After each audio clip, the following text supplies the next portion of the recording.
حضرت فضیل بن عیاض رحمۃ اللہ علیہ ڈاکو تھے، اور نرے ڈاکو نہیں تھے، ڈاکوؤں کے سردار تھے۔ تو ارشاد فرماتے ہیں کہ میرا طریقہ یہ تھا کہ میں ایک پورے قافلے کی صورت میں حملہ کرتا تھا تو لوگ ڈرا کرتے تھے اگر کہ فضیل بن عیاض کے ڈاکوؤں نے حملہ کیا تو پھر نہیں بچتے۔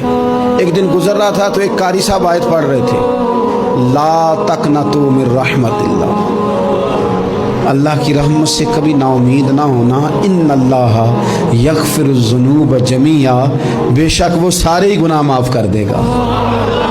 آپ فرماتے ہیں میرے دل میں بات اثر کر گئی، ماننا ہے نا۔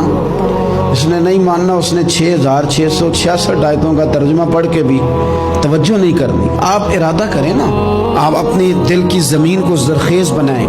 فرماتے ہیں میں فوراً وہ آیت سنی تو میں رویا، اور میں وہ حافظ صاحب کے پاس چلا گیا، ان سے اجازت لی، ان کے کمرے میں داخل ہوا۔ میں نے کہا آپ نے بھی آیت پڑھی ہے کہ اللہ سارے گناہ معاف کر دے گا؟ تو جس بندے نے